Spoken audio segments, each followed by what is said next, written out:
Everybody's stuck in the moment. This feeling's got us flying so high. Nobody really knows where they're going, but as long as we are here, we are right.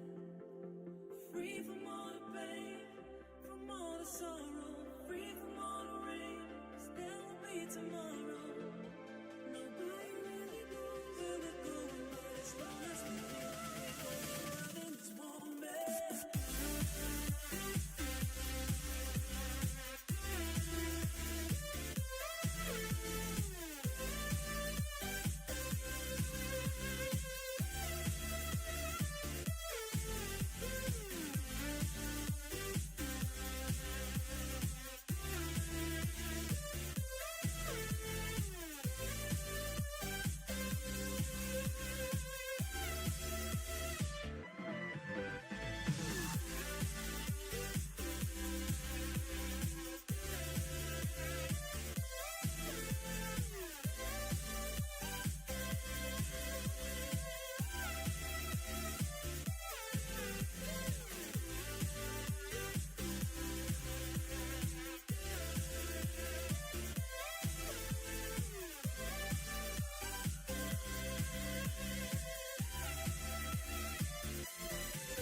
Let's go!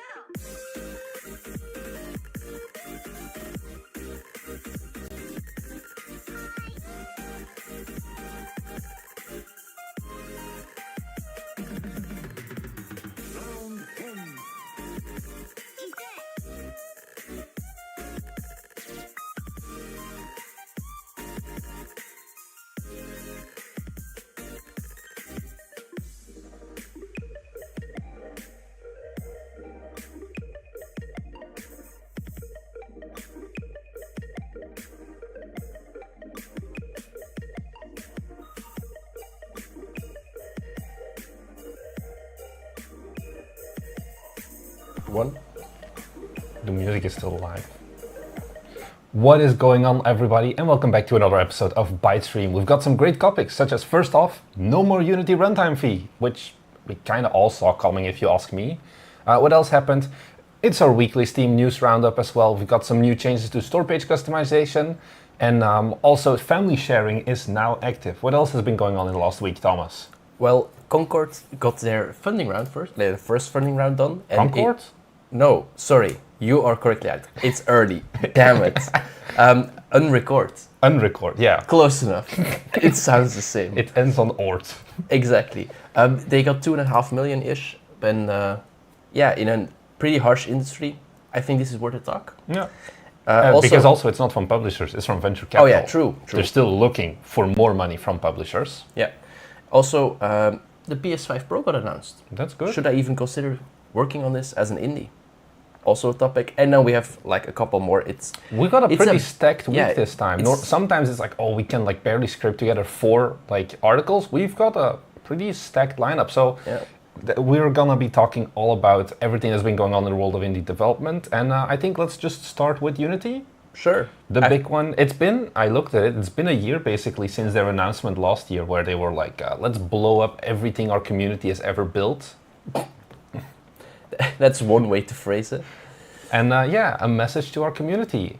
Unity is canceling the runtime fee.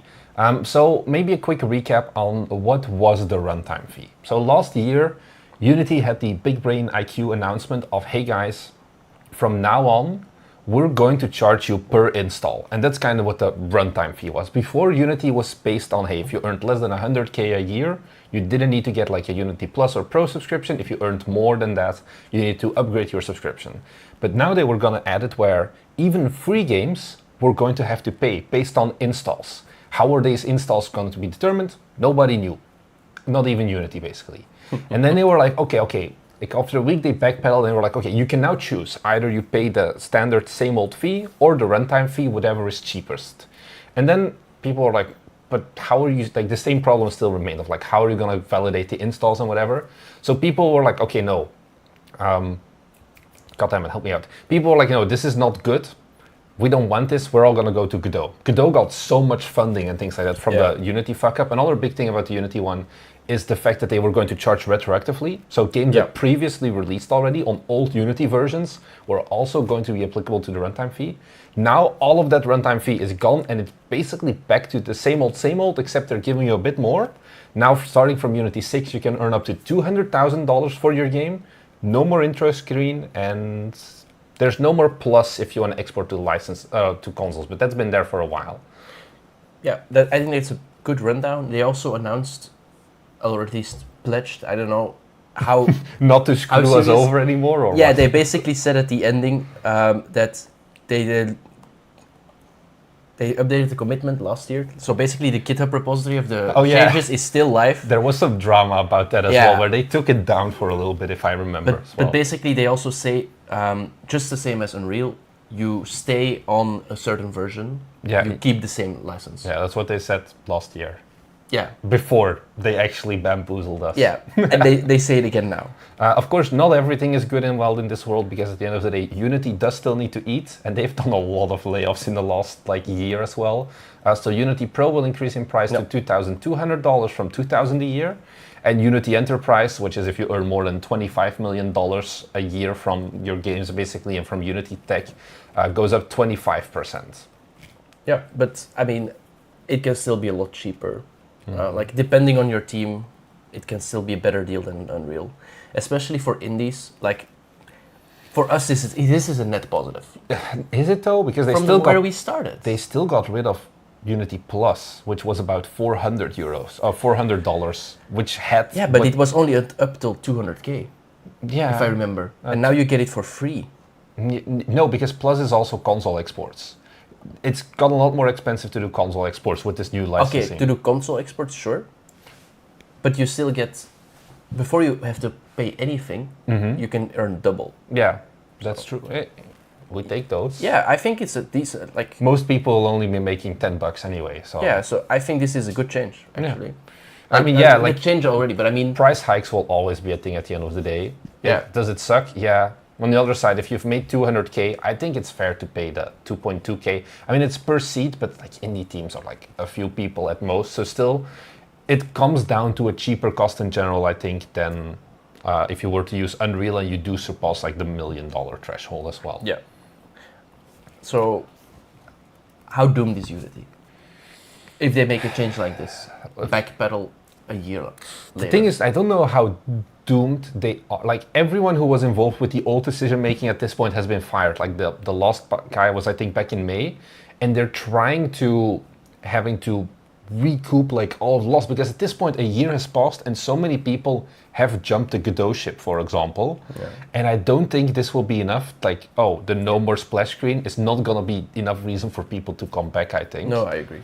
And yeah, this is going to be, I think we're not going to Unity Unite, but I feel like next week, I don't know if other YouTube content creators make videos about Unite. I think that would be a big vibe check of how is Unity doing, because last year, my God, it was kind of depressing because like 2 weeks after they had all of this drama.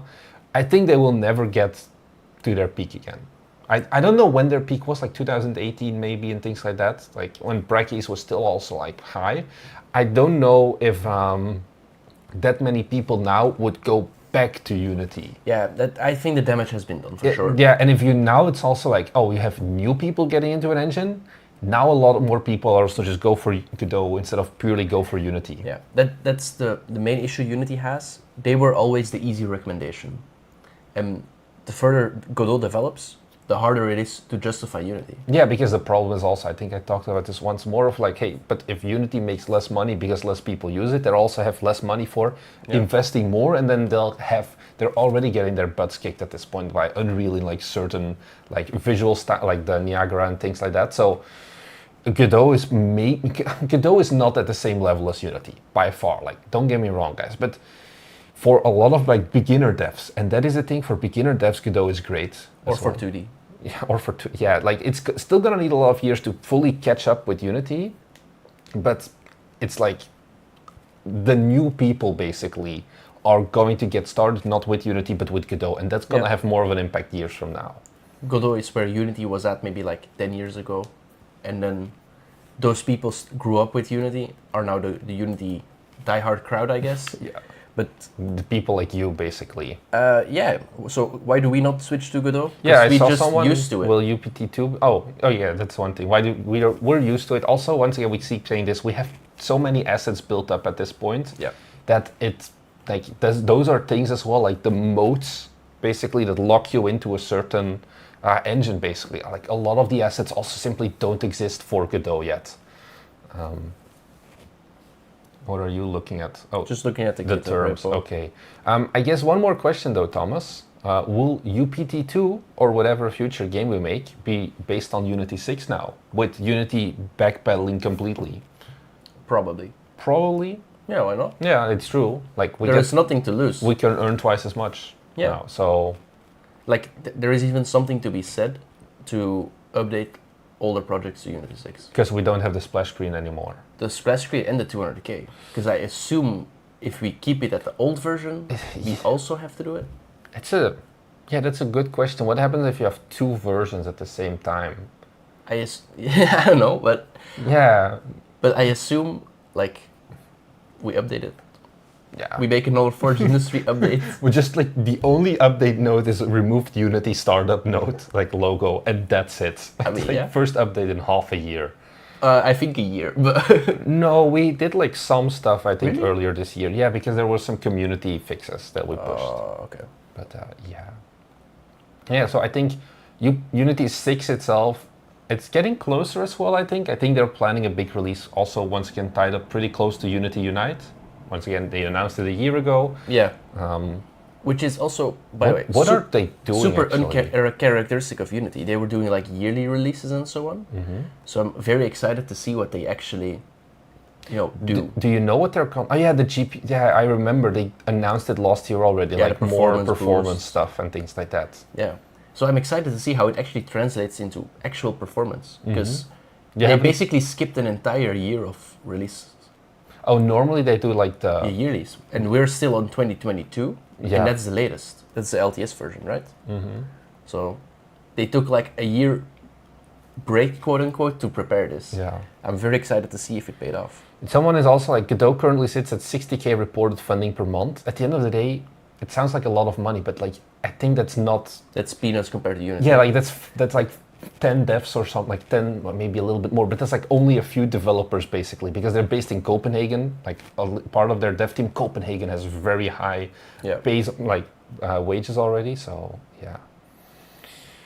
Are they going to give LTS 6 on Unite as a day one announcement? Maybe. Or are they going to give it close to it? Unite is a bit earlier this year, and I think the previews only have been coming out more recently. So I think it's a bit too soon, because Unite is next week. You won't get LTS immediately, but they will probably say that LTS will be available later 2025, like Q3 or Q4, I assume. Because they first will do the patches. It's how their usual release flow goes. Yeah. It's like you have the 2022.1, 2, and then the 3 is the LTS. Yeah. That's why you're now in 3. LTS and then 45 or something, because they're like, we're not updating anything else. So yeah, this is maybe a question more for you, Thomas. I wrote the question for you. You wrote the question. I wrote the question. It's for you. Also a question for me then. So hey, Marnix. Hey, Thomas. Is there something you want to see Unity change that would recover your faith in them now? Like, what would make you happy? Or if you were a dev that was jumping ship to Godot, what do you think would be a change that would actually get you back? They should reopen the snack bar in their offices. Did I probably told it this before. You told the story. I once went to the Unity office, and like the mood was like super foul because they shut down the free snack bar for the employees like 2 days or like 2 weeks before.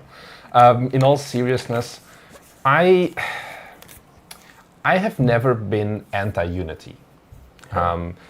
We got some shit for this even when we made the videos last year as well, when like, oh, Unity new runtime fee, and I was like, guys, there is no realistic way this is going to stick. And then turns out, who was right? A week later, and now a year later, it was not going to stick. I still think Unity is one of the top tier engines, and I think we'll keep using them for quite a while now. So stop calling the new input system new. That is what I want from them. Yeah, I also saw the comment. Honestly, that's a great idea, because it's like 6 or 7 years old by now. It's like, god damn it, your naming sucks. Yeah. But I am generally quite happy with Unity. Of course, I don't use it like as a super hardcore power user, like all of the nitty-gritty. Even editor changes, for example. Make it start faster. But I mean, that's something they promised already. Oh, did they? Is it part of the Unity 6 then, I guess? Faster boot up times? Wait, do you mean boot up the entire editor or the game? Oh no, just the entire editor. Oh, I don't think I don't think they'll do that. That's not happening anytime soon, I think. Yeah. So yeah, what do you want to see? The thing is, I should have seen that question coming, because I wrote it down. You wrote the question and you're like... Yeah, but I didn't think about it. I was going to ask you. I didn't expect it back. Because you're more of a power user. The question is also, do we use Unity enough to really need a lot of like the adaptive probe volumes and all of the new stuff? Hot reloading would be really cool. You know there's assets for that, right? And we literally have those assets. Yeah, but built in. Oh, you're like, buy them, like what they did with Bolt or something. Or just their own implementation. Yeah, it's also an option. That would be pretty cool, I think. So I don't have to like press play over and over again. Or the extension we use where you can immediately start a specific scene. Like that one. Something like that built in, so we don't have to like bother with it. Yeah, I think that would be pretty cool. Both of those.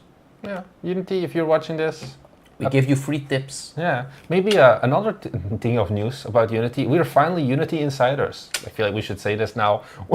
Yeah, they lost our application for 13 months, but we finally made it. So I can't complain about them too much there anymore. So yeah, from now on we will not say anything bad about Unity ever again.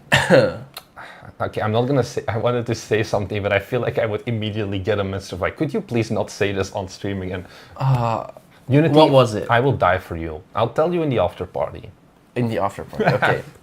I'm sorry, people listening on Spotify or Apple Podcast. I guess you just have to join the live stream next time. Yeah.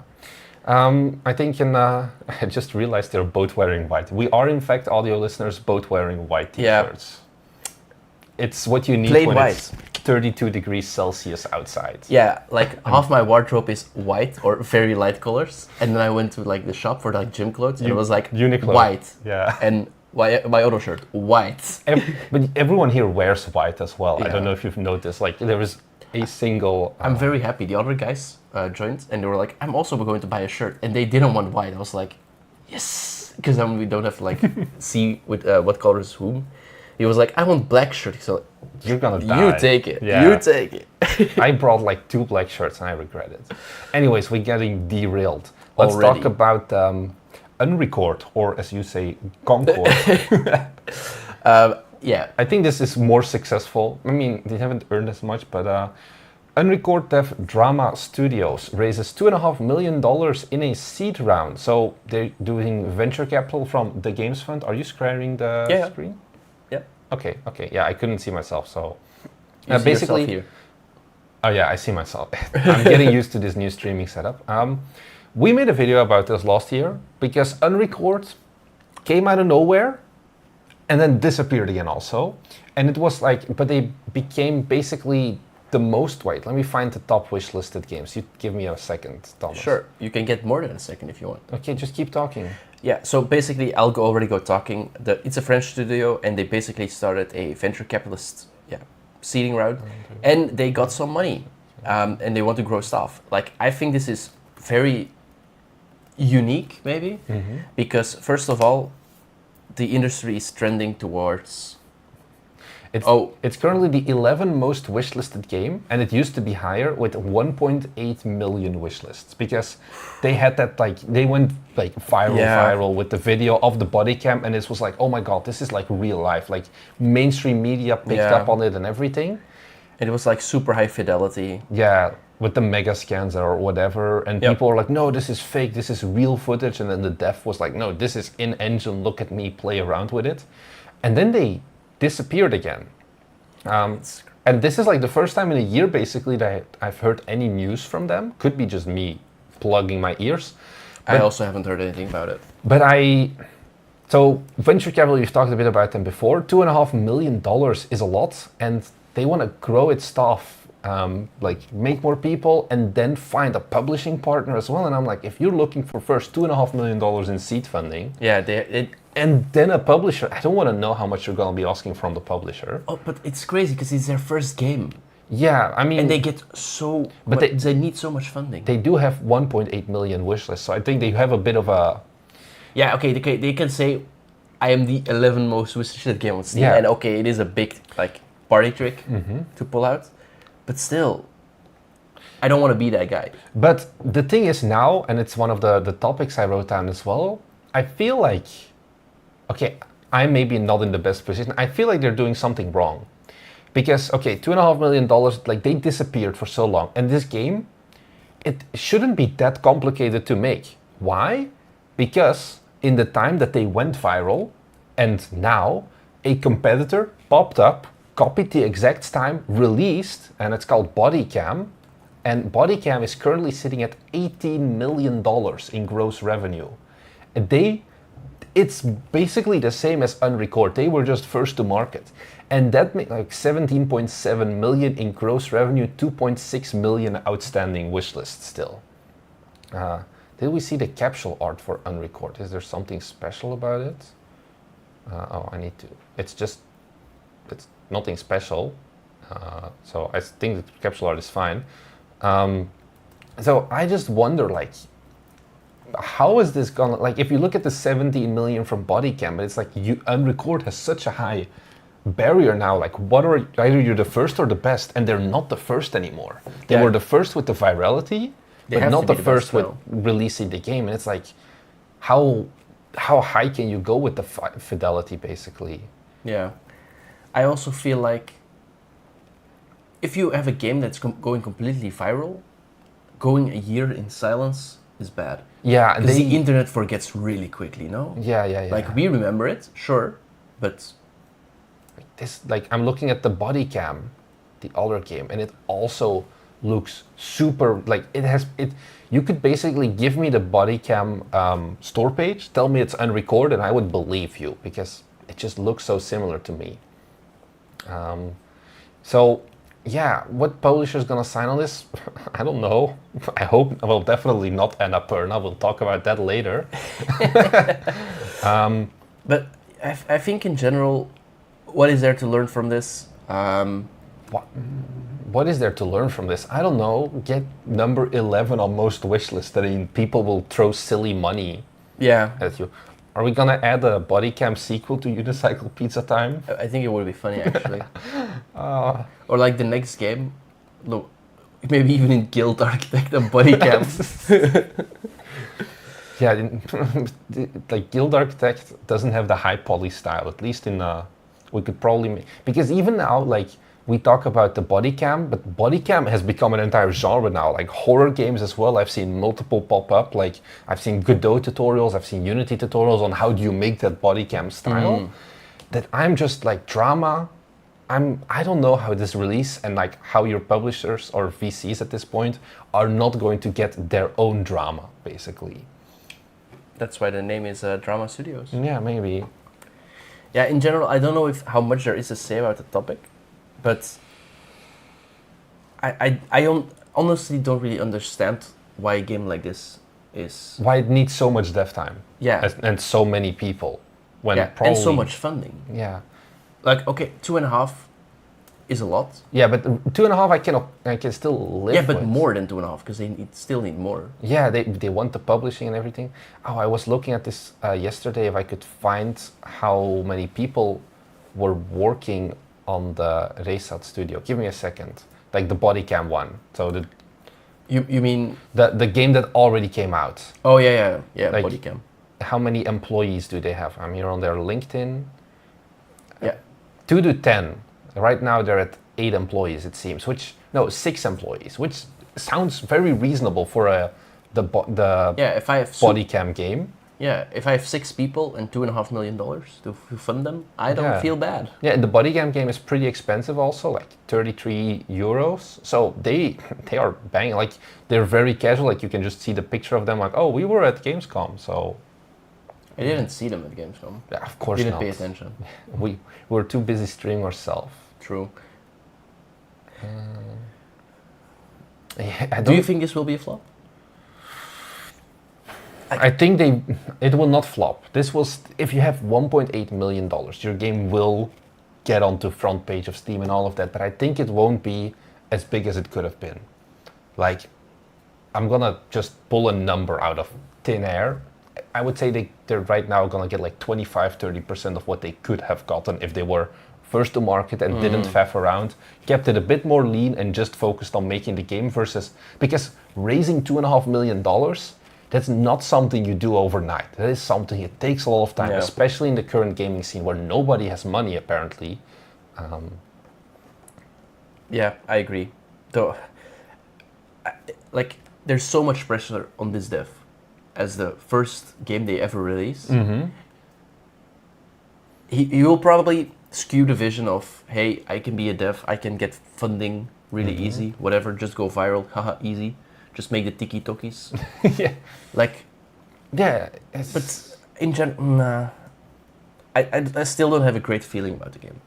Yeah, let me see, what do they currently have in terms of staff size according to LinkedIn? Also, oh no, they're now at 11 employees, it seems. So they basically doubled the competitor. Yeah, and if they still want to grow, they say as well. Yeah. So, I'll have to see, yeah. But they are in France, if I yeah, I think. so you can go to France if you want, and you can start a career at the Studio Drama. Yeah, if you need. You like drama, right? If you need someone to make TikTok videos for you, you know where to find me. Studio Drama. All I need is I'll take 2 million of your budget. I'll make it. I think that's a fair. Yeah. I think that's fair. Yeah. The 2 million goes to Bite Me, by the way, not to Marnix directly. Yeah, can you pull up some footage of body cam versus unrecord? It's so similar. Let me just quickly yoink up the Steam page. Like, why? There we go. This is body cam, boys. Can you zoom in a little bit? Control plus or control scroll or full screen even. Like, boom. There's also who is that? some streamer. And then pull up unrecord. So you guys saw it, right? Yeah. Audio listeners, I'm sorry, but you're basically looking at 2 of the identical game. It's like, the visual style may be a little bit different, but it's still very much similar, I feel, in terms of the game, the genre, all of that. Whose PC is going to run this, by the way? I mean, they'll probably optimize the shit out of it. I assume that they have like some context with Unreal Engine themselves because they're based in Unreal. I hope they have the budget for it. I think they'll pay the 5%, but they'll be fine. So yeah, let's move on. yeah. Let's move on. Hey, maybe they'll make it a Epic Game exclusive, then they don't have to pay anything. 1.8 million wishlist On in the Steam. garbage. Oh, imagine. That would be a nice topic. And then cover the sales. The venture capitals would not be happy with that. No, I don't think so. Speaking of capital not being happy, the PlayStation 5 Pro has been announced, and reception has been disastrous, I think, is the best way I can describe it. But it has 4 times the lines on it. Oh, I didn't even notice. It's also bigger. And no more CD, and the vertical stand you see has to be bought separately. Yep. So basically, you want to go into this topic, give a quick rundown? Yeah, sure. So the main additions are basically a larger GPU, more ray tracing, and AI-driven upscaling. You know, DLSS for NVIDIA GPUs. It's basically that, but they make it their own version. Yeah. And I assume it's just like a derivative of FSR, yeah. but they call it PlayStation Super Resolution, whatever. Give it a dumb name. Yeah, exactly. But the kicker is it's $700. Yeah. And that is USD. It's even more expensive if you convert it to like a euro Yeah, or other currency. Euro was $7.99. Yeah, euro was crazy. Yeah, it's like double the price of a normal PS5. It has double the Storage. Yeah, so it's a good deal. It's literally more expensive than Apple's prices for increasing your storage. But That's true. Sure. So yeah, why did we include this? First of all, it's kind of big news because it's a new console, but also, should we even develop for a platform like this? Yeah, because the thing is also, there was normally what I would think you would do if you are PlayStation is you announce the PS5 and you're like New Horizons, like whatever, like you need like a big... Yeah, you want like a console you seller. have all of this extra performance, all of this extra graphics, but they never showcase really what to do with it. Yeah, I think this specific console will be very in demand Really? next year when GTA 6 releases. But I don't even think GTA 6 will release on it yet. Because we saw the same with PS3 and PS4. PS3 got GTA a year before PS4. Yeah, but And this then is a just year PS5. It runs PS5 games. It just runs them better. So usually you have to choose on a PS5 with high fidelity mode or high FPS mode. Yeah. I don't know the exact names, but basically they say you don't have to choose anymore. You can do the high fidelity mode at 60 FPS. Yeah, okay. That's why I think this will be a console. This will sell well, I think, only for GTA. Because I think the hype for GTA is really high, and I honestly think that there will be people who are like, especially PC players, who are like, I want to play GTA. Yeah. And I want to play it at 60 FPS with high fidelity. Yeah. They don't have another option at the moment. Yeah, because it's gonna come out later. If I was Sony, I'd give Rockstar a special deal to make sure GTA 6. Yeah, because that's gonna be the only game I feel people would want to like buy for it. Because the other things, the AAA games, like the first party ones from Sony, they're just like, yeah, you can do basically 2 modes at the same time, which is like great, but is it worth 400 extra euros? You decide on that. Yeah, also you can buy used PS5s as well, which goes the price down even more. Anyways, our thing is, which indie developer will be targeting PS5 Pro, do you think? No one. If any, yeah. Unrecord was someone that I saw talk about earlier. True, Unrecord could, but like unless you go very high fidelity, like we aren't close with any of the games we've made to maxing out the PS5. Yeah, we run on a 3-watt TDP on our Steam Deck, so I think we definitely don't fit in it. Like we are not the target audience for developing for this. Maybe you are, and that's fine. But if you make a probably Unreal game, because Unity scales better than Unreal on low-end hardware. He's those are fighting words that he just said. He just said I'm a Unity is, insider, so I have to like sell it. He just said Unity is better than Unreal, guys. But like if you make an Unreal Engine game and you want the highest fidelity, maybe. But also, should you bother? The question is also like, should you bother? Like we talked about this with Jonathan Blow as well. Yeah. You'll probably need to do extra effort to get a different PS5 and PS5 Pro. And if nobody, like, there's no market reception for the PS5 Pro basically now.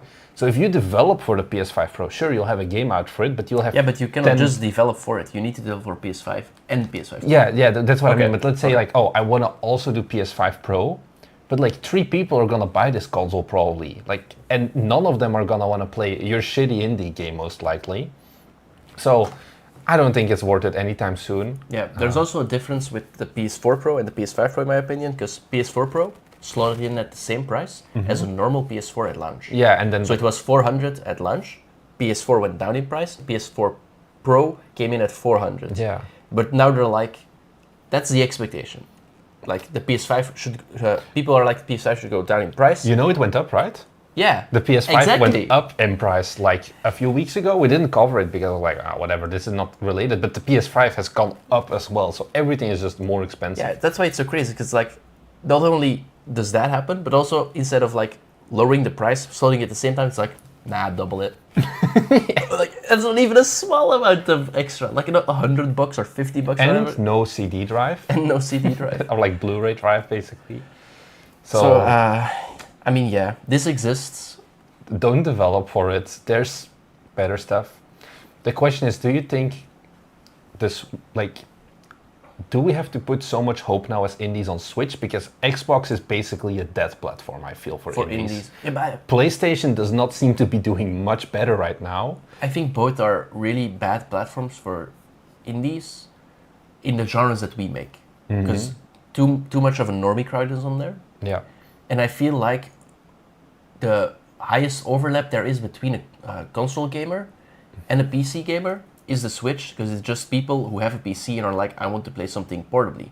Now, that was me saying it 3 years ago. Yeah, now we have Steam Deck. Now we have Steam Deck. And all of the Steam Deck clones. Like, Steam Deck Yeah. is still pretty chunky, but you have things like ROG Ally Yeah, and things so like that. I don't know if Switch 2 will have the same appeal. I don't know yet. I can't look into the future. But that is, in my opinion, a big question mark, because there are still people buying a Switch just for the first-party Nintendo titles, like the Yeah. Pokémon's and Mario's, whatever. The And that's- Legend of Zelda with Zelda. What? There's the new Legend of Zelda game will be starring Zelda, not Link. Really? You did, oh my god. Did Which you- one? Wait, Legend of Zelda. The Echoes of Wisdom, let me check. It's, no, and I don't think it is. It's basically the one with, Zelda plays. Oh, that one. Okay, yeah, I know. Yeah. Yeah. I was thinking about the mainline game. Oh, it comes out in 2 weeks, so get ready to walk around in Japan and Oh. everything. That was what the case with Tears of the Kingdom when it came out. There was like Tears of the Kingdom Still flavored need to play fried Tears of the chicken and Kingdom. everything. So they should name it The Legend of Link. But yeah, in the past there was a big overlap, I think, or at least the biggest overlap, where like the PC people basically bought a Switch and they didn't buy like an Xbox. Like Yeah. almost no one does that. But I don't know if we will have the same thing with the Switch 2. So I don't know if the Switch, I think, especially at the start, was a great platform for indies. Yeah. There was a time where a lot of people are like, my game failed on Steam, I release on Switch, I sell well.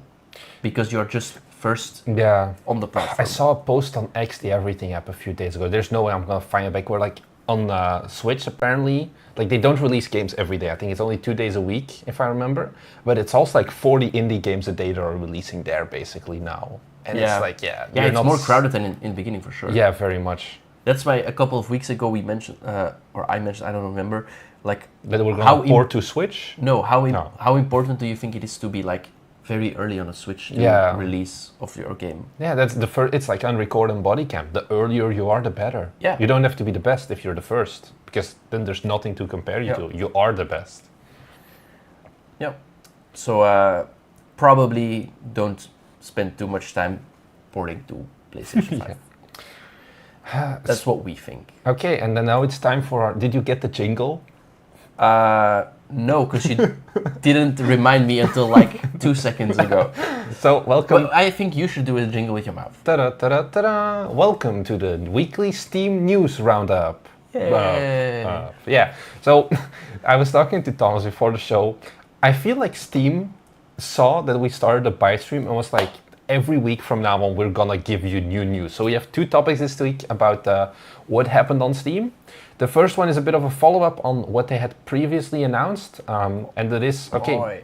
Yeah, go. Are you gonna get there? New store page customization options and tools. So before we already said like, hey, they're going to be killing links, so you can't have like the images and like the Discord link image and then link that to your Discord server in your description. Those all links will be removed from October 15th. If you go to your Steamworks dashboard, you have a big button that says like, these games still use URLs, please fix them right now. And of course, one of the questions then is, okay, well, I think they originally only had like Discord, YouTube, Twitter, and Facebook as platforms you could link to. And then everything else was like the images, right? Mm-hmm. So now they added a whole bunch of extra social media platforms, like for example, QQ, Bilibili, Weibo, Reddit, Instagram, Tumblr. Also some of the more local ones like Baidu, VK, and Telegram. So there is more now. Yeah, it used to be YouTube, Discord, X, Twitch, and Facebook. And now you have a whole bunch of extra if you want to link to other platforms that you're going to be using. That was one of the changes. Then, yeah, you want to go through some of the other stuff? Because they did a lot. Yeah, I saw they also added the pin bundles. Yeah, I thought that was interesting. I didn't know if you wanted to talk about it or not. I think, yeah, we can talk about it. It's a short one, but... Yeah, basically, you can now pin bundles. Quality content. Yeah, so if you want to bundle, I think speaking of bundles, one good thing is that there's DLC dependencies now. Oh yeah. I think that is a pretty interesting thing, and it's one of those things that you think about, like, why did this not exist earlier? Probably because it's a very small amount of games that actually need this. They use like Train Simulator as a... Yeah, it's probably a great example with their 400 DLCs or whatever it is. Yeah. So yeah, you can do that. Better DLC management as well. So they've been working on the Steamworks dashboard as well. And then this one, I don't know, am I dumb? I don't fully understand the more from all creators thing here. Zoom in a little bit as well. Is it not just... But there's already like... But here it says from the creators of this game. So is it not just your own games showing off there? But like this image is Angerfoot and Children of the Sun. Children of the Sun was like a 7-year solo dev project. So I don't get it exactly what the difference is there. Let me look this up. Children of... A new option to edit called include from all sorts will fill the more from section with all games from any of the entities configured as a developer or publisher. Publisher. Okay, so it seems like you can like put in more of yourself yes. or from your publisher to show here. It's from what I understand from them. I just broke their React.js. But basically I can see more from publisher and then just more like this if I go to the Children of the Sun. But this is not live yet, I think, right? I think it is. I think all of this is live right now. Okay. Maybe if I go to something like Mit Wukong, do they have something? Yeah, but maybe that's not a... Yeah, you need something with multiple... Assassin's Creed. No, they're too slow to update these things. I think like a Playway game would maybe have it already. Yeah, maybe. Could be. Yeah, whatever. This is too... Steam, why are you so difficult? Let me see if I can find something. Talk about something else in the meantime, Thomas. Yeah, so what I basically, like, the summary for me is Bite Me Games is single-handedly making sure that Steam is actually like progressing in the right direction. What are you talking about? You were the one talking to them about QQ and so on. Oh yeah, that's true. I did. So the reason QQ is listed is just because of me, guys. You've heard it here first. So Bite Me Games is actively making everything better. So basically, we are the reason Steam is improving. Not only because they saw BiteStream and they wanted to be in the news a lot, but also because Marnix gave them tips about adding QQ. So you guys are welcome. If you guys basically want new Steam features, just poke Marnix on Discord. He will definitely make sure that it's in there. Oh yeah, definitely. Yeah, for sure. One funny one, if you can go down to the Q&A, the top question. Oh, that's a bit much. You're too far. Why is LinkedIn? Yeah. So you can add LinkedIn as a official link to your But the answer, we are also confused by the president of LinkedIn. Which developer is follow the progress on LinkedIn and send me a connection request? I do kind of understand it because every studio does have a LinkedIn profile page. I think it may actually be more of a thing of, hey, maybe I want to apply for a job here. I don't know.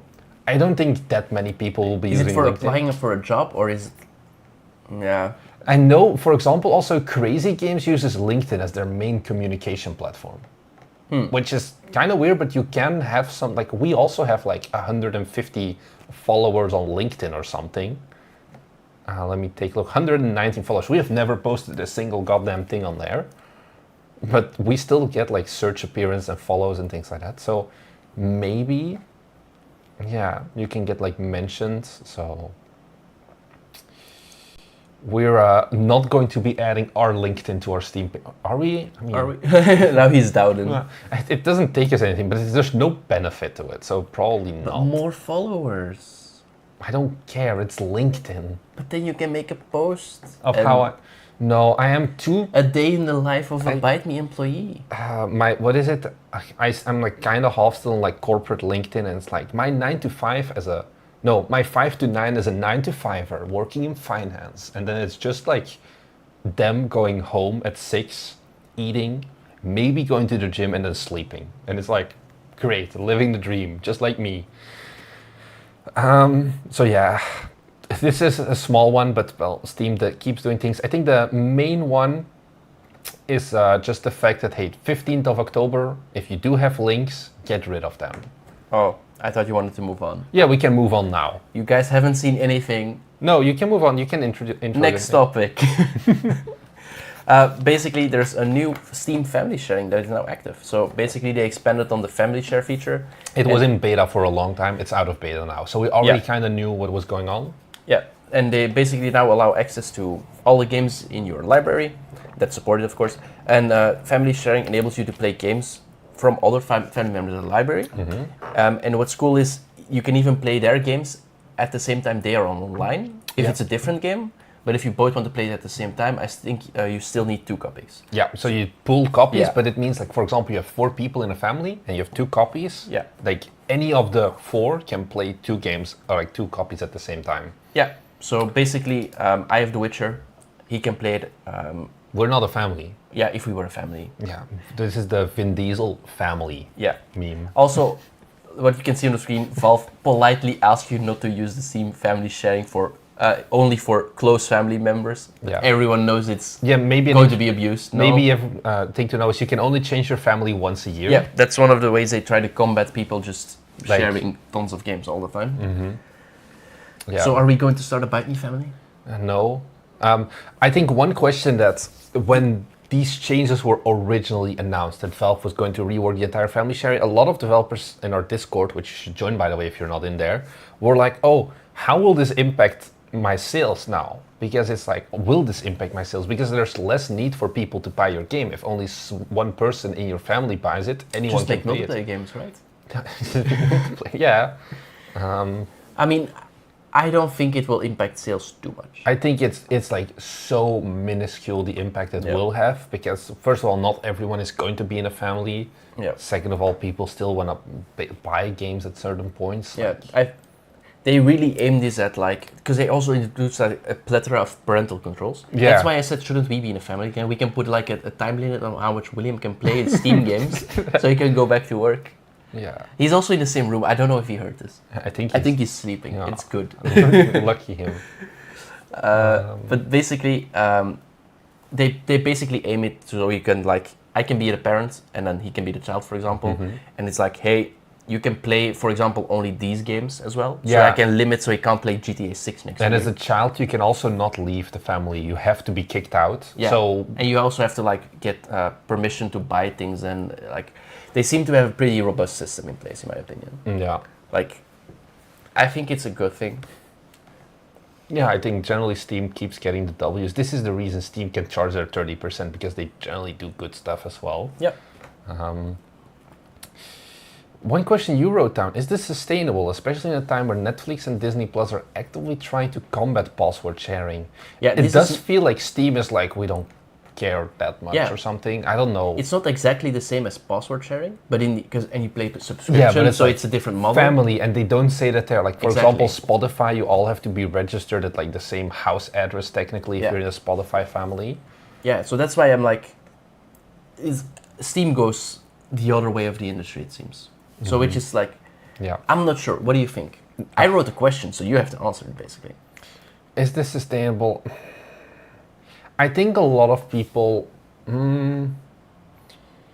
My gut feeling is that this will not have that bad of an impact. I honestly think the same. I can't fully explain why, but I think it's different in how gamers work versus how like Netflix works. I don't know. There's also like Netflix. The problem with password sharing with Netflix was not just you and your ex, and like the only way you stay in touch is by like looking at what the other person was watching, but there was also you could buy like Netflix accounts from like India or whatever, and then like 50 people were on it at the same time.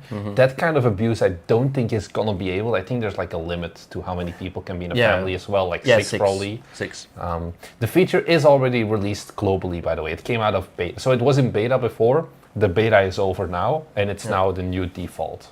Yeah, I mean we will just look at the UPT stats, and if it's less than a week ago, yeah, for sure, it's Steam family's fault, not the fact that our game is falling off. Yeah. Speaking of Steam and falling off, you will own nothing and you will be happy because Oxenfree, speaking of Netflix, is being removed from itch.io. Like, you cannot buy the game there anymore. And if you own the game, you have to download it before somewhere in October, I think. Yeah, October 1st. Yeah. So you have to download the game before October 1st, and then you can no longer download it, even though you previously purchased it. First of all, I didn't know it was still on itch.io. Second of all, it isn't anymore. Yeah, now it isn't anymore. But the main one is it's still on Steam and the Epic Game Store as well. So it's just so confusing why exactly. But this is something to do with Netflix, because there's a sequel as well for Oxenfree 2 that was published by Netflix Games and things like that. I think that one is also still on Steam. It's almost a bit confusing at the end of the day. Yeah, it's very vague. So wait, let me find the itch.io. What happens now if I look up Oxenfree? No, you don't find it. Oh, you looked up? I looked it up yesterday. Okay. I did my research for once. Wow. Okay. It's like the first BiteStream that I've actually read everything. Okay, so you can host this. Perfect. There's not a lot to cover here. It's just they are probably going to remove it. But like, why only on itch.io? I have no clue. I thought about this. It's like, it doesn't make sense. It doesn't make sense, right? Like, if you remove it, you remove it from everywhere. Is it just the people at Netflix Publishing being like, fuck itch.io? But the thing is, itch.io takes less of a cut than Steam. Like, yeah, but maybe they're like, I don't want to 0%. manage this account or whatever. I don't know. Like, I don't know. Like, Oxenfree is still on Steam. Yeah, like 9,000 reviews for the original. Like, it's an OG game. So I don't get it. Are there things about it in the recent reviews? No, not really. Test the waters how people would react. But the thing is, itch.io at the end of the day is a very small platform. I know my itch bros, hold your horses. They're getting itchy already. It's not that big. So it's like, I feel like it's more effort to remove it than to keep it up, basically. Yeah. One of the things I wrote down as a question is, we talked about stop killing games. It was basically for online-only games. Should there not be like a video game archive or something? That's what's called piracy. A legal one, because basically everyone that's bought it on Twitch, it's the concept of getting shafted, right? It's the concept of abandonware, where legitimately for a lot of games, like, I think there's like the Spider-Man game that you can only get through piracy, because it's just the official ways to buy it are taken down. Yeah, but with like in the past, you had the physical media to have it as a backup. I can still play legally Pokemon Leaf Green if I just buy a cartridge. Yeah. But there are games, like you mentioned, you can only buy if they are pirated. Yeah. You can't buy it, you can only play if they're pirated. Yeah, play, you're right. If you buy your pirated games, you're doing something wrong. Something wrong, yeah. But in general, that means, should this not be covered as well? Because should there not be a legal way as a backup? My question is more, should itch.io allow this? I mean, Steam allows it, but it's like... Steam still allows you to download it, though. Yeah, Steam, you can always, even if you remove a game from Steam, we recently removed Songs of Everjade, you can still keep downloading it, basically. Whereas on itch.io, you can also no longer download it. Yep. So I feel like this is almost something where itch.io may be, not at fault is like a wrong way to say it, but have an impact as well. That they should just be like, hey, you can always keep downloading it. Of course, Israel does not have the budget of Steam to keep paying for bandwidth and storage and things like that, but it's just, it's so weird in general. Yeah, I saw this story and it was like... Right? I was why? first like, oh, it's being removed from everywhere. And I was like, okay, that's not good. But then it's like, only itch. Why? Who bought the game on itch? Oh well. Speaking of things disappearing and being gone forever, we talked about Humble Games shutting down a month and a little bit ago. Now, in another very dramatic way, the entire staff of Annapurna Interactive, which is more of a like AA, AAA style publisher, everyone just resigned. The studio is poof. It's gone. So Annapurna, if you have no idea who the hell they are, they're the publishers behind Stray, Outer Wilds, Journey, Cocoon. Like, we didn't pitch to them, unlike Humble Games, because they're a bit bigger still. And they ended up, why did they resign? It was because of, I think they were trying to do a spin-off of the publisher. And then everyone was like, this is going too bad or something. We all resign. You have to be a shit employer for everyone to do that, though. I will not tell you what William and I have been planning. I mean, then there's still 2 employees, though. Okay, well, I can... Convince Jamie. He convinced me. I mean, the CEO is probably still there. He just has no employees anymore. True. Active projects, however, and we saw this as well. I'm too tiny brain for this. We saw a similar thing with Humble Games. It's like, oh yeah, it's shut down. But we can still, like, the games like Control 2 is currently in development, also published by Annapurna, and they made a statement of like, yeah, we're fine, we shouldn't be too influenced by this. And I'm like, how? Because they have the bugs. Probably, like, if you already got the upfront money paid, it's like, whatever. So yeah, it's a bit of a, like, yeah, I made the link. What is the... Another positive note. Oh. No, this is a positive note? Oh, the positive note. Yeah, the Control 2, Wonderstop, and Mixtape are some of the developer... Oh, the firm would still honor its existing contracts, basically. However, you do that when you have no employees. Because they have money? Yeah, that's what Humble did, I think, right? They just outsourced it to a different studio, and they're not doing anything new anymore. Or like a third-party consulting thing.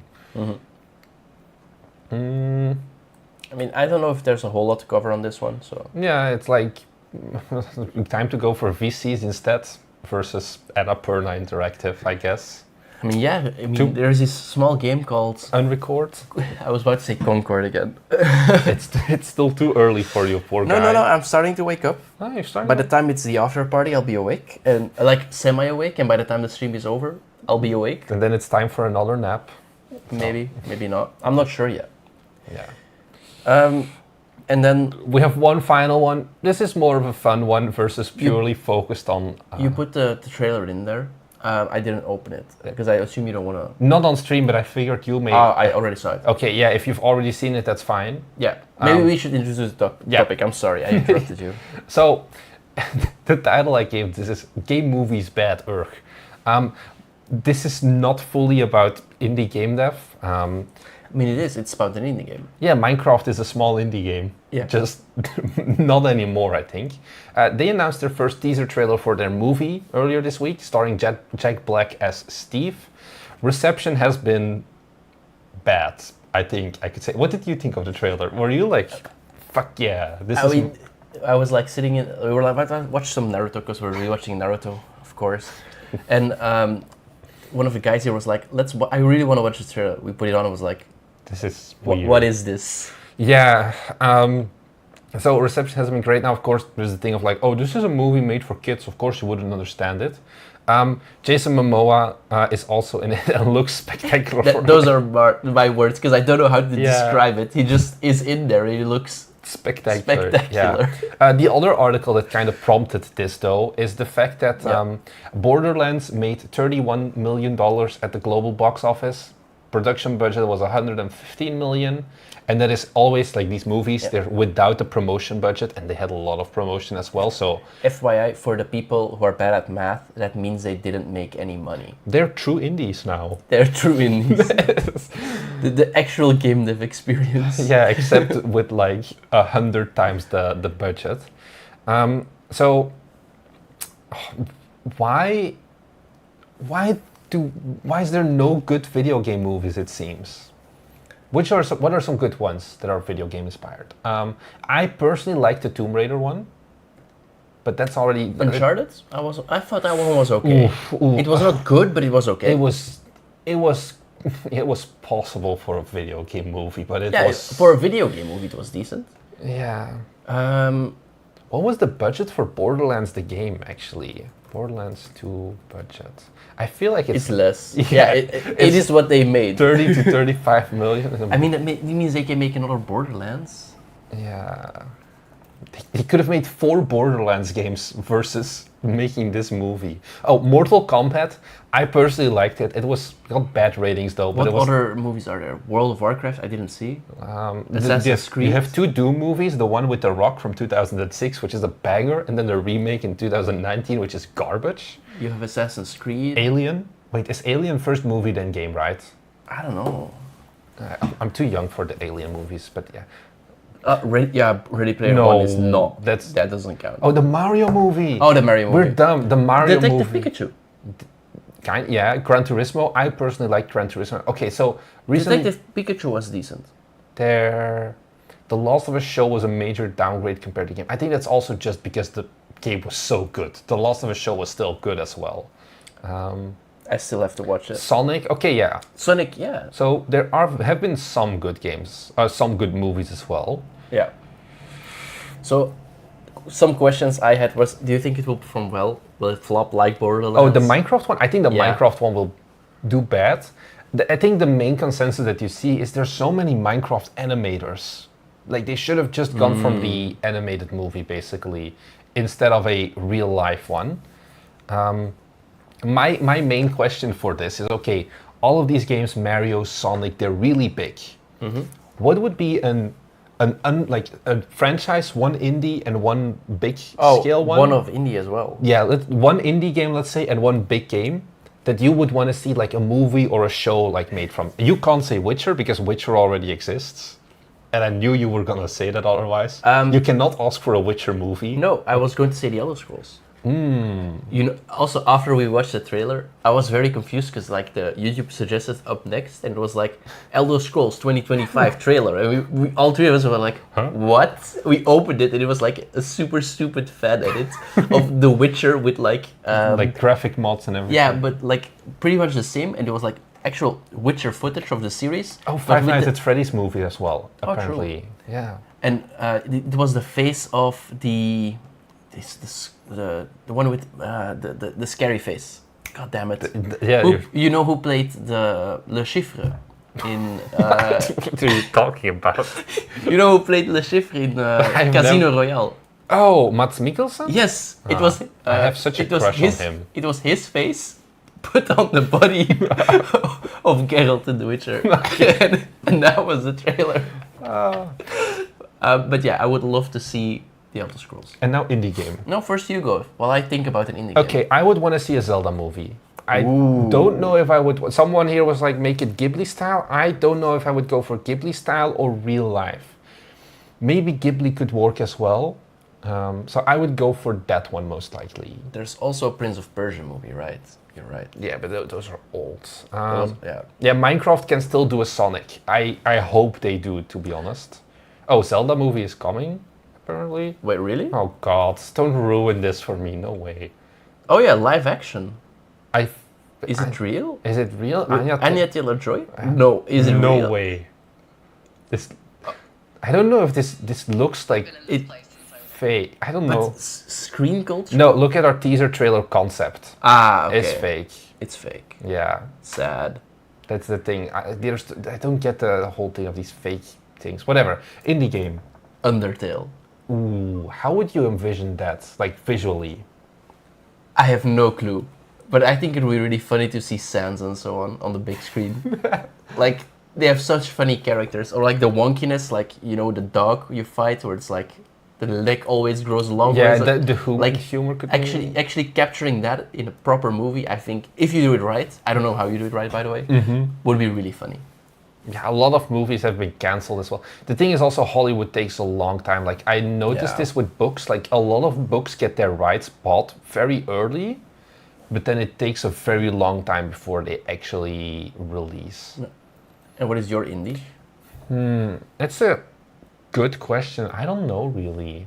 What would be an indie?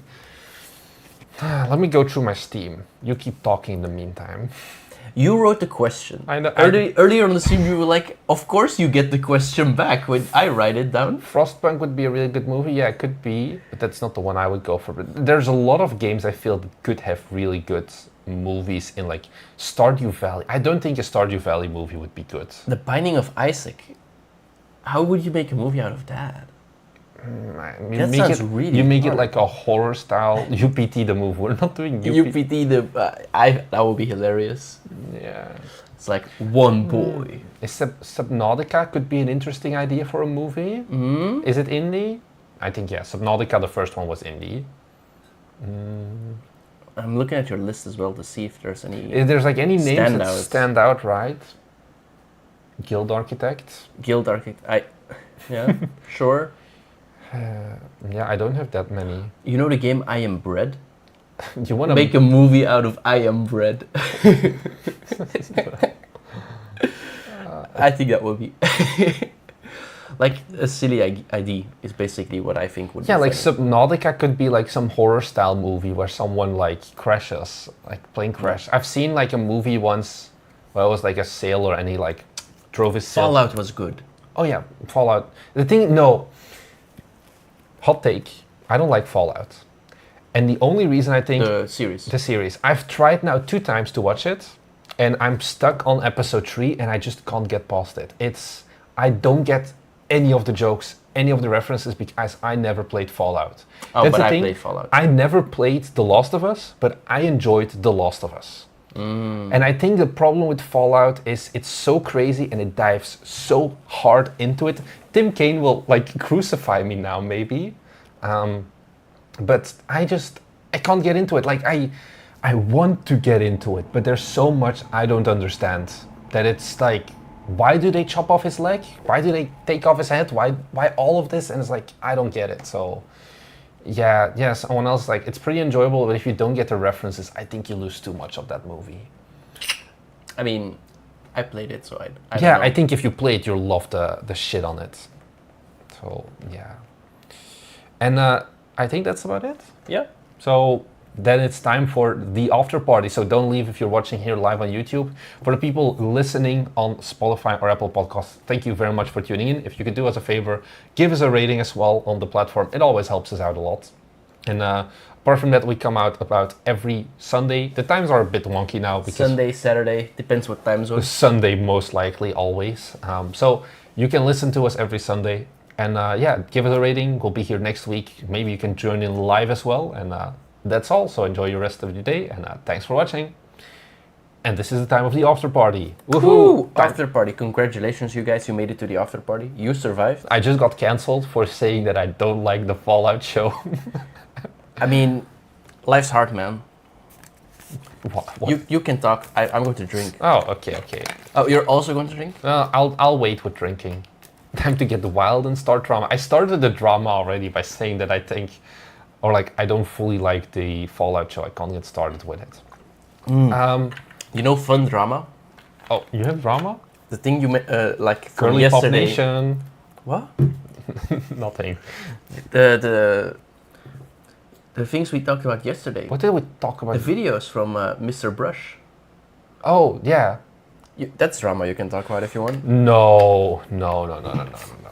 Someone. Oh, I hurt my elbow. Someone asked a question earlier today, and I responded with like, "Oh, you should wait and ask this for the after party." Because I can't find it. Oh, here. We'll answer. Oh, did we hear back from any of the publisher pitches? We did. From Camera Games, and you know how we were like, yeah, publishing is very slow. Like you need a lot of time for it. There's no longer can you do it in like a month, like 1 to 3 months. So we went to Gamescom, and we pitched Guild Architect there to, I think we said it, you could know, Camera Games, one of the publishers we talked to there. And then we submitted the build, and now we're going to Tokyo Game Show end of this month, so like it's a month after Gamescom, and we sent them the build and everything, and we got a new meeting set up, and they were like, yeah, we probably won't be able to play your game by then. But good meeting you. I was like, you won't have time in the entire next month? Okay, but thanks for the $10 dono, Alessandro, today. You're our publisher at the end of the day. That'd be... You need to... Well, everything is now muted, so we hear the sound effects again. Okay. So did we hear back? Yeah, we heard back that they have no time to play our game, but we're still meeting them. I don't know what we're gonna be talking about. Hi. Yeah, it's like, hi, how has it been? Have you played the game yet? No? Okay. Good meeting you. Yeah. So, yeah, that's it. Basically, publishing takes a long time, is what I've learned. I mean, it's not what I've learned, it's now what I'm just experiencing firsthand. Like, we've made a full game in the time that it takes them to boot up our game. That's one way to say it. Yeah. When is the rating? We're not doing Belgian. Well, what's the Belgian food you can get here? Waffles? Godiva chocolates? But they're too expensive, we're not buying those. And it's Oktoberfest, but that's German beer right now. Yeah, but you can get Belgian beer? Oh, did you look at it? Oh, you know, here in the supermarket you can. The rest I don't think I've seen anything Belgian yet. Yeah, there's not that much. Like, it's mostly when I'm here, I'm like, oh yeah, it's from the waffle company, and then everyone knows what Belgium is. So, do you think Unicycle Pizza Time has a positive entry on your portfolio for getting published? I think not. I don't think publishers care that much about Unicycle Pizza Time. Yeah, I think they will look and be like, oh, they'll be like, oh, cool. But it's like, it's in such a short period. It's also not like, oh, we've released Unicycle Pizza Time. There is no overlap between UPT and Guild Architect, basically. Yeah. Like, it's different art styles, different marketing, different scope, different gameplay, different everything. Yeah. It's like streamer bait on the one hand, and then like in-depth strategy management. The only thing it shows is that we are actually capable of releasing games, unlike some other certain nationality game devs. Yeah. Oh, you want to talk about Thomas Brush drama of the YouTubers who dare to make videos and not release games? Yeah, that's what I said like 2 minutes ago. You were like, no. I know. But now you did a beautiful segue into it. That's true. Now there was a beautiful segue. I don't know what we can talk about it though. Maybe just, what's your opinion? Do you agree with him? Maybe give some context first. All right. So basically, Thomas Brush did a long stream. We're not video. We're not gonna get invited to the interview. I mean, he never responded to our emails anyway. I asked if he wanted to talk about UPT. He didn't reply. Yeah. For context. But basically, what happened is he did in one of his podcasts, and he was talking about how some YouTubers were getting on his nerves. He didn't name any names. Okay, so no, you're doing this wrong. First of all, thanks, Gary, for the 10 gifted members Woo! on YouTube. Thank you. Second of all, so Thomas Brush does these like podcast interviews where he like talks with the devs for an hour or whatever. No, he was not talking about us. I'm very certain. I don't think he was. Yeah, either. but a lot of the comments are actually. Can you maybe I'll pull it up. Pull up the video and do like a Control F for Bite Me? Yeah. In the meantime, and it was like a 1 hour interview, and it was about like, oh, you need to make small games, and you need to like small games is the future basically. And the interview is an hour long. The first half hour is just him and the other developer, who's also a game dev YouTuber with about 1,000+ subscribers. Is it one of his course members? No, it's not live. No, yeah, but I he's one of his course members. Don't think so. It's this one, right? Yeah, how to make money as a game dev. And then if you go to the comments and you just look up like Bite Me. Yeah, I first want to load some more. Yeah, that should be it. Bite. Oh. I think you shouldn't zoom out that much and then see like the results. No fine. What? Oh, is it because Bite? There were multiple about us, I think. I've seen multiple as well. Anyway, so they're talking about like, I think it's like, oh yeah, YouTube is scary right now. And Thomas Brush was like, yeah, this is my fault because so many people are starting YouTube channels talking about making games, making money as a game dev. but they've never released, they've never actually made the money. I've made the money and all of that. Ooh. Why are you breaking our entire stream setup? And basically the first half hour, the video has pretty bad reception comments-wise as well, of like people being like, "Ooh, this is not how you do it." It was just hammering on YouTubers. It's like the guest was also like, I made a comment on it as well on the video. I don't know if you can pull that up, maybe. Sure. I already closed it again. Go ahead. The guest also was like at a certain point, I think at 23 minutes, of like, hey, yeah, there's nobody being transparent on YouTube talking about their sales numbers. I made a video of like, I made $50 for my game and that's it. And he was like, yeah, I've only seen it on Reddit and X. And I was like, there is no fucking way you've never watched a video of ours, because we are like known for it. I don't know like why you have to sort by newest instead of top. I don't know why I don't like our comment does not show up in the top. Maybe you're shadow banned. Maybe, who knows? But Yeah. here we go. Yeah. So I'll share screen. So this is our little drama update. Make sure that our face is not in the way. Yeah. So yeah, I just timestamped. Thanks, Carrie, for the $20 donation as well. What a guy. What a guy. First, then gifted. Wait. Oh. Weren't you going to give me an allowance? That was if we had way more. You're not getting an allowance. But we're almost there now. We're still very far. That's not Anyway, true. we're getting distracted. So I just made a little response of like a lot of people like, hey, are we talking about Bite Me Games? We have never, like the only interaction we've had with Thomas Brush is one time he made a video where he shouted us out. We sent him an email. Train. Woohoo! Thank you for the gift at Alessandro. And then we sent him an email a while back. He never responded to that.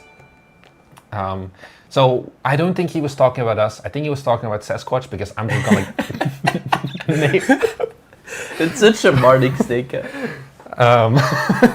Someone say train. That is more what I was thinking. So yeah, is there drama? I think it was just bad optics, the video, for him. And that is the general consensus of the video, of the comments as well, where a lot of people are like, you went a bit too harsh in here.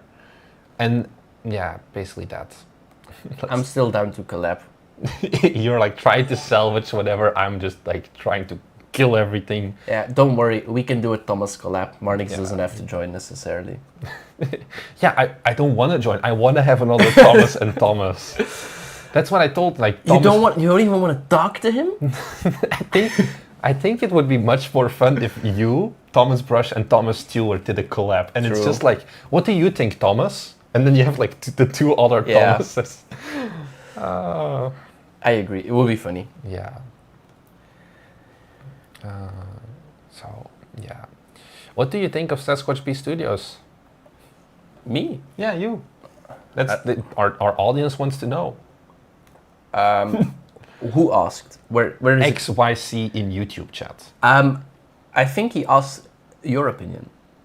Or you want to both give us our opinion? No, I think I do get some of Thomas Brush's points. His delivery is just really bad, where there are certain developers, like Sasquatch B, that have not published a game for 2 years. And I think at that point, when we made our YouTube channel, one of the first, like, most important things for us was immediately we need to ship a game, because there are certain topics that I simply cannot talk about in good conscience. It's why I don't really talk that much about marketing, or like a lot of people are like, oh, marketing tier list. We just have an uneducated marketing tier list on our Patreon, because I feel like I don't have enough experience yet to talk about that. And if the problem is, if you've not released a game for 2 years, and then you also still try to talk about like making money and all of that, it gets harder basically. Or it's at a certain point, you'll get more shit on basically. And we get shit on as well, because we talk about our failure. Like, you will never be able to do something successful, everyone will hate at some point. So yeah. Yeah, I'm a big fan of transparency basically. And a lot of YouTubers, this is not just Sasquatch B. I made a video about it. A lot of YouTubers are not transparent. Oh, some of them are, but I'm trying to like make more transparency basically. So yeah.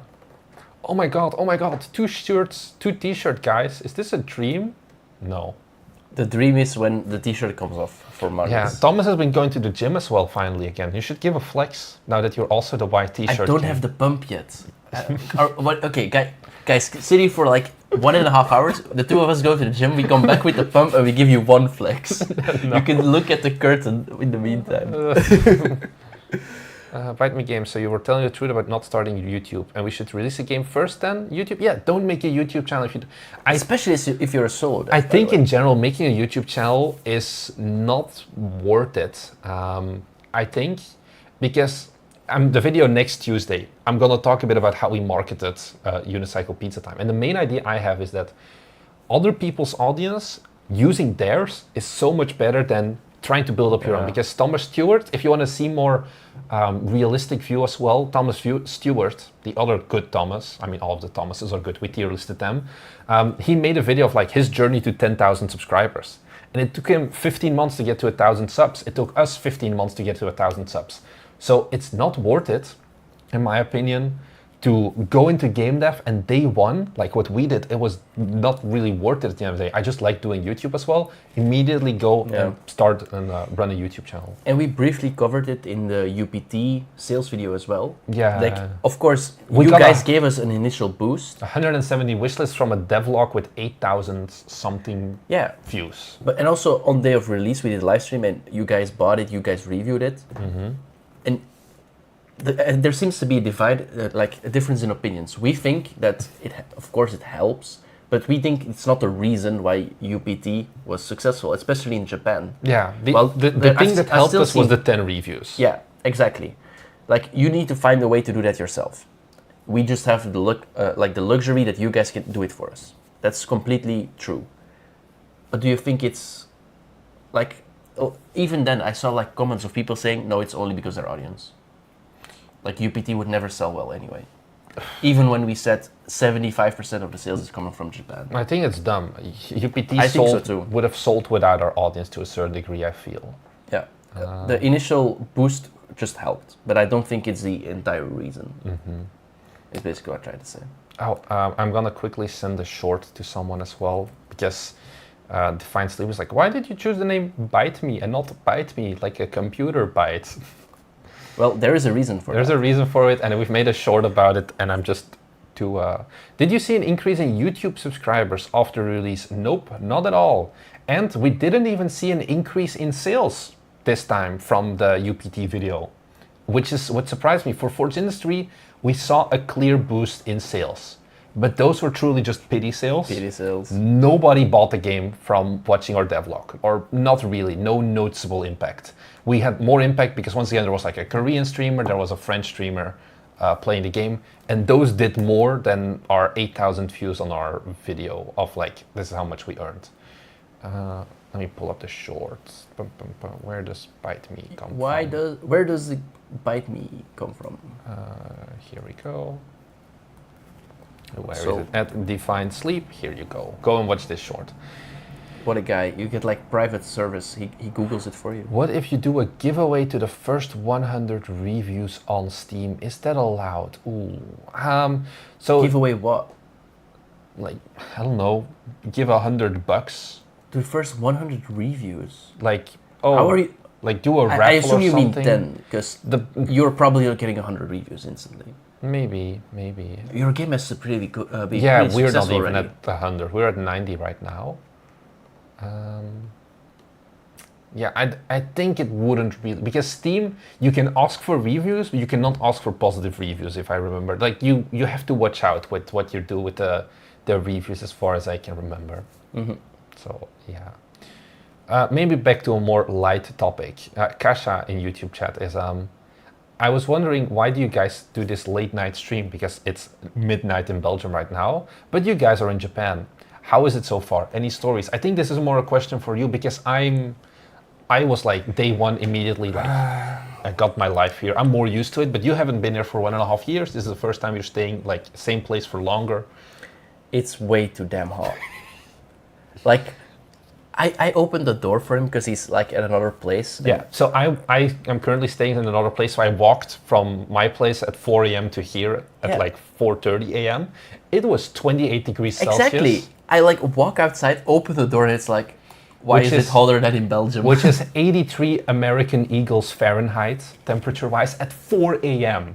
Yeah. And it goes up to like 34 to like 36 degrees Yeah. during the day. That's- So I'm actually melting. Like the best temperature is actually being inside. yeah, there's And, good aircon here everywhere Yeah, at least. good aircon everywhere. Like the best time to go outside is in the evening. Like I don't want to go outside like During the day. during the day. It's too hot. I'm actually melting. Like I drink like 3 times the amount of. That's Just drink 3 times the amount. Oh yeah, here. someone else asked, how's the caffeine withdrawal? I still didn't drink any Monster. I'm proud of you. How do you feel? Do you like? I'm. Have you come close to caving? I know you No. were for this stream.